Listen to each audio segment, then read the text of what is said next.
I had a goal, right? 3 days in the ICU.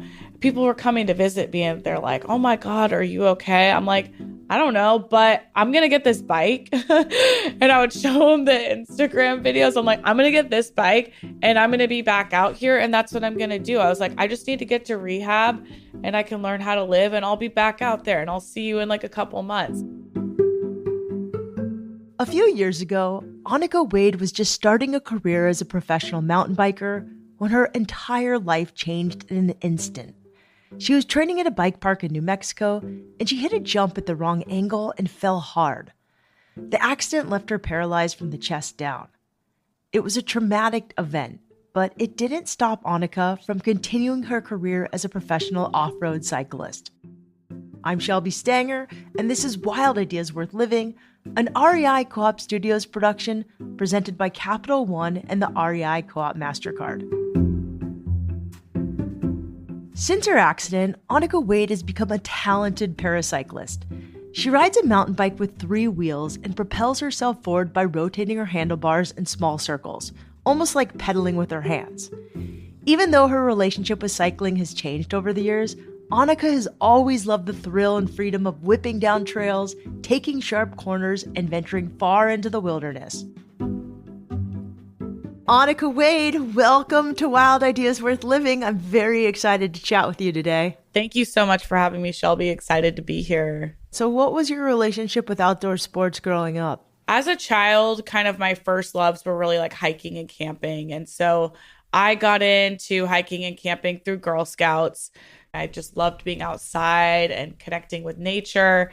I spent a lot of time thinking about, in high school and in middle school, like how can I spend more time in these places that like feel really good to me? And so that's kind of what my impetus was like, let's just find ways to gain enough skills to get outside. And I think too, like I'm an only child, so I have no problem going places on my own. And so many times I'm like, instead of waiting like to, find people that want to do the same activities, like I'm just going to go and do it. And so I decided to go to Lewis and Clark College in Portland, Oregon to study environmental studies and also have the opportunity to have access to like wonderful outdoor activities. So I learned how to snowboard. I started bouldering. I was hiking even more, camping most weekends. And so Portland was really the place where I had the opportunity to like explore more of like my outdoor identity. And I also started cycling for fun. And so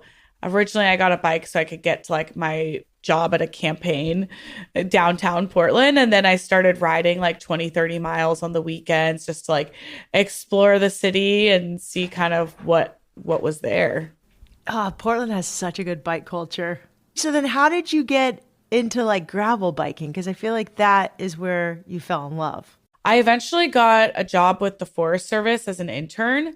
And I was like working in this geospatial department, like poring over aerial maps and like working on a database. And then I had a friend reach out and said, hey, I'm working for a tech company in Santa Fe, New Mexico. We work with maps and data and geospatial, and you get to live in New Mexico. And I was like, New Mexico, that sounds kind of cool. Like I'd never thought of that. And so I went and visited and I was like, wow, this is like a really amazing place. And so I accepted the job, moved 3 weeks later. And then one day I got an email and it was sent to the whole company. And somebody was like, we're starting up a mountain biking club. If anybody wants to join, like we'll meet at this trailhead this day. And I was like, mountain biking, that sounds cool, because I had been looking for like new ways to explore New Mexico, new ways to explore Santa Fe, and also like a new way to interface with my environment. I just did like a quick Google search on mountain biking and watched a couple videos, and I was like, all right, I'm going to mountain bike. So I went online and bought a mountain bike, figured out like what kind of equipment I needed. My bike arrived. I put it together myself.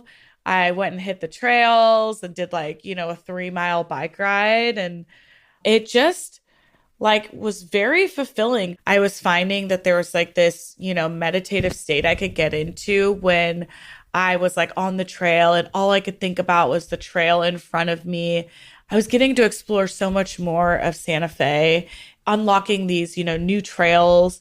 I started traveling to different parts of New Mexico on the weekends just by myself. And so very, very quickly, mountain biking became so much to me. And then because I was getting hooked on cycling, I was like, well, I should start commuting to work too. And I was like, well, maybe I'll use my road bike. But there are so many potholes in Santa Fe and so many unimproved roads that I was like, I don't feel super comfortable riding my road bike to work.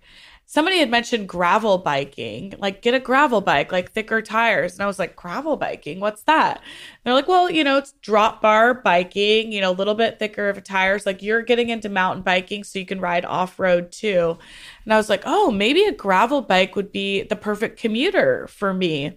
And so I got a gravel bike with the purpose of like, riding to friends' houses, riding to work on a daily basis. And then very quickly realized that there was a whole set of trails and trail network in Santa Fe that was like perfect for gravel cycling. It didn't take long for Annijke to get hooked on mountain and gravel cycling. She enjoyed the freedom of moving fast and being out on trails away from civilization. As she fell deeper in love with off-road cycling, Annijke began competing in races, working toward a coaching certification, and getting involved in advocacy for athletes and cyclists of color. In 2021, she even landed her first sponsorship through the brand Perlazumi. Little by little, the pieces of her cycling career were coming together. Then one day, when she was out training on the trails, things took an unexpected turn. It was July 17th. It was just a, average Saturday. I went out to go ride with some friends, and it was the first run of the day. And I was on a trail that I'd ridden about 70 to 80 times. It was a blue jump trail. It was going about 20, 25 miles an hour. So not like super duper fast. Like for downhill, it's kind of like an average speed. And the jumps are about 15 to 20 feet, which are kind of like medium size, not like super tall, but not really small. And I hit a jump during the run and got a little out of control. I realized I was like, oh, something is not right here. And so I tried to dump as much speed as I could, pressing the brakes so I didn't have to go to the next feature, but I wasn't able to do that. And so I ended up going to the next feature, which was a step up. And the next thing I remember is floating through the air. I was disconnected from my bike. And then the next thing I remember from that was I was on the middle of the trail on my stomach. And I realized that I couldn't feel anything from my chest down. It was just a black void. It just felt like there was nothing there. And so I called out to one of the people I was riding with and said, hey, I need some help. And she was like, well, just get up and we'll get off to the side of the trail and we'll call for some help. And I was like, I can't move. And she was like, well, maybe you're like, maybe your legs are broken. I was like, no. Like, I can't move my legs. I can't even feel them.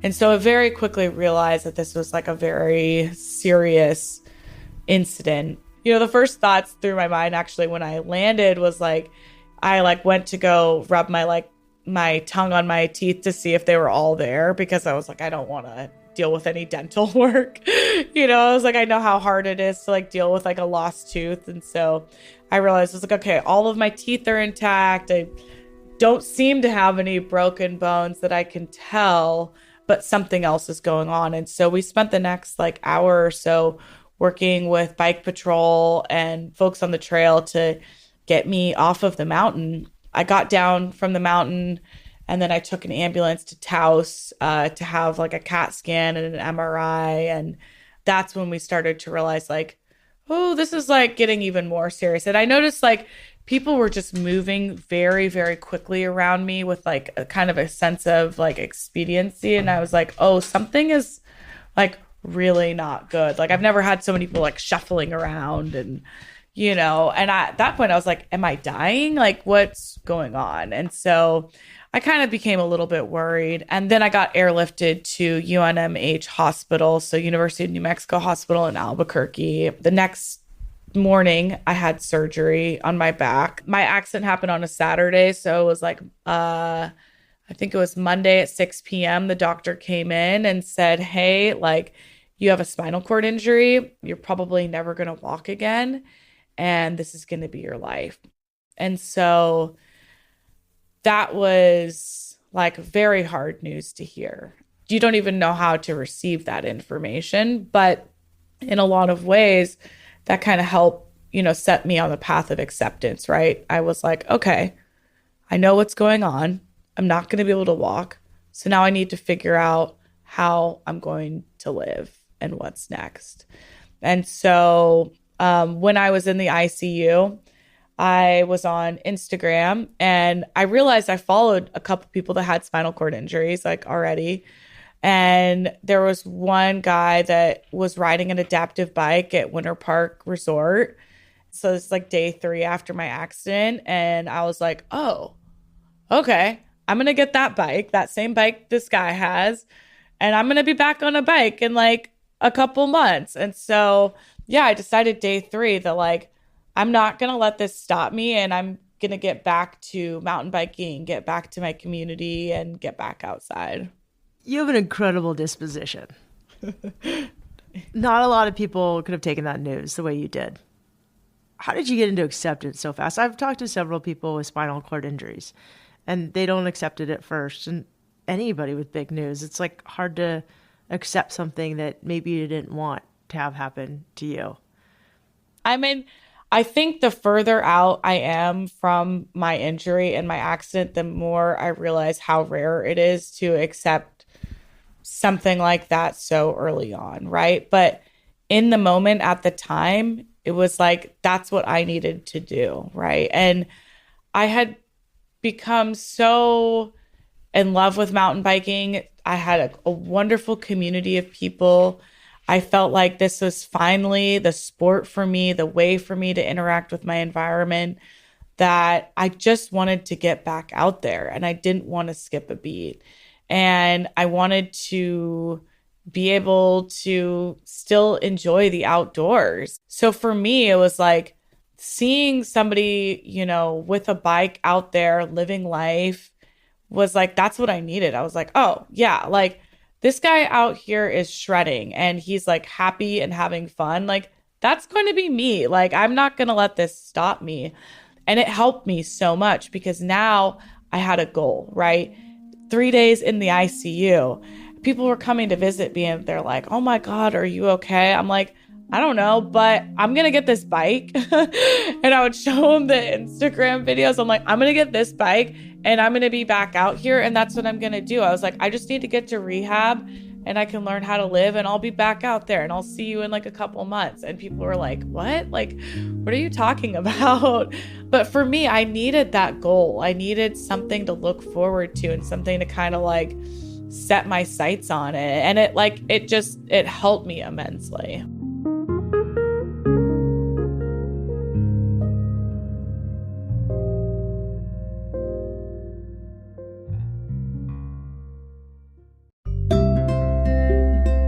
Did you know that REI Co-op members with an REI Co-op MasterCard earn even more? That's right. Card members earn 5% in card rewards on all REI purchases. Add that to your 10% Co-op member reward on full price purchases, and that's 15% in total REI rewards. That's a lot of rewards to carry around in your pocket. Imagine the outside possibilities. Don't have a card yet? See if you're pre-approved for the REI Co-op MasterCard with no risk to your credit score. When you're approved for the REI Co-op MasterCard, you'll earn $30 in card rewards. But you gotta hurry. This is a limited time offer that ends March 1st. To learn more about the REI Co-op MasterCard program, go to rei.com/MasterCard-podcast.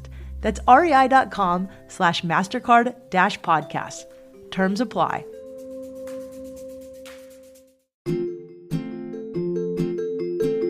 As an avid surfer, I spend countless hours in the San Diego sun, chasing waves and going for runs on the beach. But did you know that even with proper SPF protection, the sun and other environmental stressors can still damage your skin? Over time, this exposure can lead to inflammation, premature aging, and an increased risk of skin cancer. That's why daily after sun care is just as essential as applying sunscreen, and why I'm excited to introduce you to Terns, a San Diego-based company committed to redefining what it means to have healthy skin. Crafted by world-renowned scientists, Terns' high-performance products are powered by a potent blend of marine and natural ingredients, promoting optimal skin health. I personally love their flagship Everyday Moisturizing Lotion, which helps restore and repair your skin barrier after a day of surfing. And for those intense sunburns, their Mayday Gel Cream promotes rapid regeneration.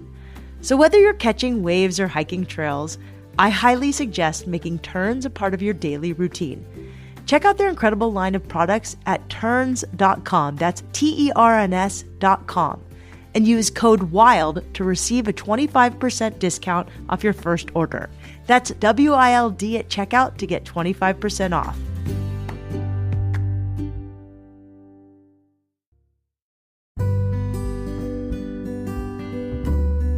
In 2021, professional cyclist Annijke Wade suffered a spinal cord injury while mountain biking. 2 of her vertebrae were injured, and she was told that she would never walk again. While Annijke was recovering in the ICU, she saw a video of someone paracycling on her Instagram feed. That was all it took to put her on the path to get her own adaptive bike. She knew that getting back on the trails would be an important step of her healing process. As soon as I got to rehab, I let everybody know my goal is to get on a mountain bike. And so I immediately started making plans with my physical therapist and occupational therapist and my care team about getting back on a bike. And so I think it was about 2 months after my accident, I was able to try a bike out in rehab. Oh my gosh, it was so exciting. I remember I had my mom bring my helmet and like my riding sunglasses, because of course I have to get like kitted out and get prepared for like my first little bike ride. And I got to ride around like the rehab center and like down like one little kind of like dirt road. And I had reached out for a quote from the bike brand that I work with, Bowhead. I reached out for a quote from Bowhead and like started putting together my dream bike. But these bikes are really expensive, right? They're like $16,000. So I was like, I don't know. I was like, I have a GoFundMe. So I got to like kind of weigh it out, but this is really important to me. And so I got a quote for the bike. And then one day I got a call from the bike company and they were like, hey, we're calling about your bike build and we have some questions. And so I called them back. I was like, hey, like I submitted the quote, but like, I'm not ready to buy the bike yet. And they're like, no, we think we already have the funding for it. I was like, I don't think you're right. Like, I'll still give you all the details. And then about 3 or 4 days later, my athlete manager, Bryce Sherbach from Paralyzed, he texted me and said, I can't keep this secret any longer. And he basically told me that Paralyzed was buying me my bike and I would have a bike as soon as I got out of rehab. And so it was 3 months after my accident, I had my own adaptive mountain bike. And so a couple weeks later, I went on my first ride. And I remember I fell over in the bike and I was like, oh crap. I was like, everybody's going to be really mad. Like I just broke my back mountain biking and here I am like fresh out of the hospital. Like I fell over. I was like, I hope nothing's wrong. And it wasn't. But I was like, I can't believe this. Like, I was just in the hospital and just became paralyzed. Like I spent so much time in rehab thinking about this and dreaming about it because I also saw this accident as an opportunity to like do whatever I wanted, right? I'm like, oh, like when do you have an opportunity to pause in your life and reevaluate everything and be like, where do I want to go? Who do I want to be? What do I want to do? And so I kind of took that as an opportunity to be like, all right, I'm going to be an adaptive mountain biker. I don't know what that means, but this is my goal and I'm going to do it. So what did that first ride look like for you? Oh my gosh. It was a little terrifying because you have to balance on your bike, right? And if you don't, you're going to fall. And it's kind of a lot like, skiing and snowboarding when you're learning, and I'm sure maybe surfing too. You just like fall so much in the beginning. Like you have to get comfortable with falling. Falling on a bike sucks. It Like, does. Yeah. yeah, it's way different than falling in the water. And the trail is, I remember in particular, that trail was really hard. Like, I could still feel like, the bits of gravel that were like getting into my skin as I was falling. And I very quickly realized, like, just because I knew how to ride a bike before did not mean that I knew how to do it before. So, like, there's so many skills that crossed over, like learning how to read a trail, looking at features, or kind of understanding how your body might move through something. But so much was different. And so that's when I had to start working with like being really disappointed on the trail, right? Because like I used to be able to do things so easily. And so there were a lot of like mental hurdles that first year and a half, just becoming more comfortable on the bike, being okay with like being a beginner again, being okay with failing. These days, Annijke takes curves with confidence and rides at high speeds on technical terrain. She's even beating old personal records from before her accident. Annijke has 2 different off-road bikes, one for gravel and one for mountain riding, and both are electric. In addition to training on the trail, Annijke lifts weights to strengthen her upper body, since that's where most of her power and stability comes from. Even though her cycling looks different than it used to, Annike's mission remains the same. She's always advocated for making the trails more welcoming to everyone. Prior to the accident, Annijke focused on improving racial diversity and inclusion in the sport. Now she works to bring more adaptive athletes into the world of paracycling. When my accident happened, actually, one of my friends was laughing because I was already starting to do advocacy and learning about adaptive mountain biking advocacy while I was still in the hospital and like in rehab. And so one of my friends was joking with me and she's like, Annijke, there's better ways to like advocate for disabled folks than becoming disabled. And I was like, That's so mean. You're right. I was like, you're totally right. That's a good call out. I didn't have to become disabled to start advocating for individuals with disability, but I started to take that as like a privilege, right? Like now I have a whole nother identity that I can advocate for. And I can like be in this space of like listening and learning and understanding. And so I very quickly was like, all right, I've got like a very interesting intersection of identities and a legit microphone. Yeah, like a unique perspective. So I was just like plugging myself into all the different things. I was like, I've got skills, like I can organize things, like just let me know what we need to do and who to talk to. And I've got contacts in the biking community. And so that kind of started that out. And then in 2023, I launched my own group called Dirtbound.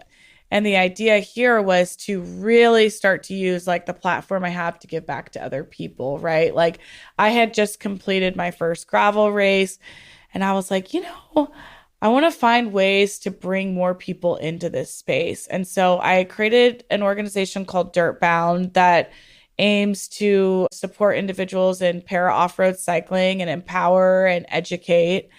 And I decided, okay, I'm going to bring 5 individuals to a gravel race in Steamboat Springs, Colorado.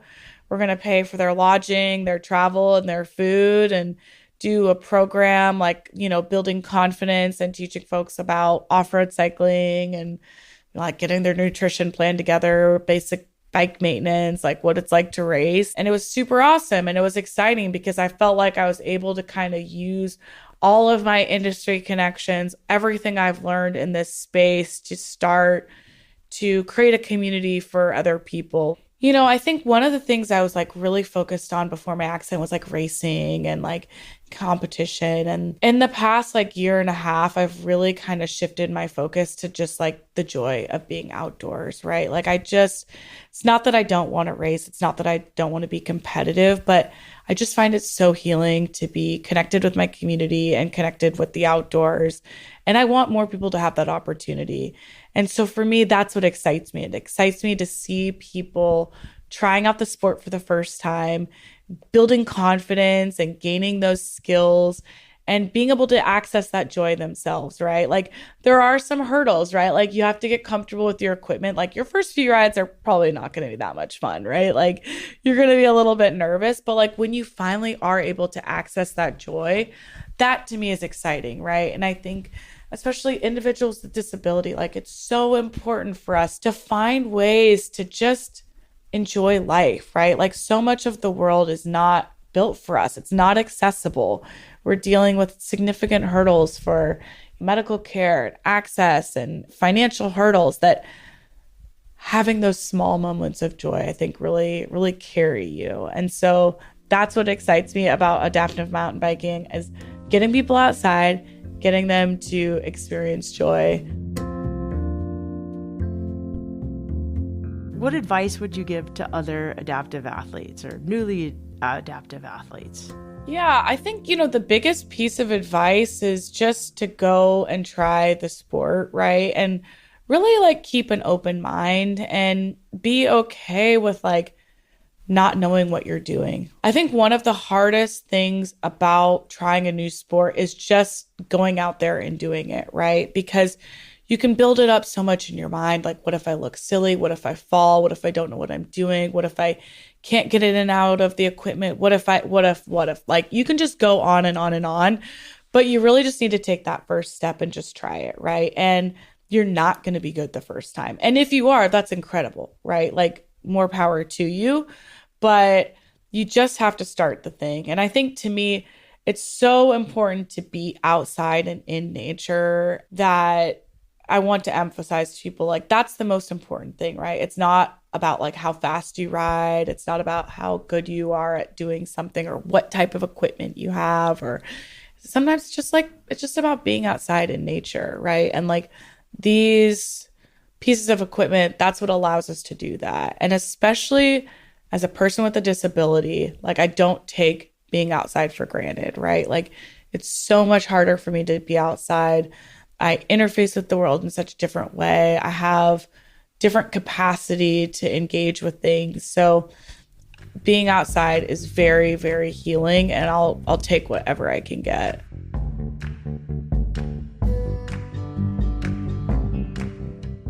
Annijke is paying forward the joy she's found as an adaptive athlete. If you watch videos of her riding, you'll see just how happy she is out on the trails. You can keep up with Annijke's latest adventures and endeavors on Instagram at Geodesic Dome. That's GeodesicDome.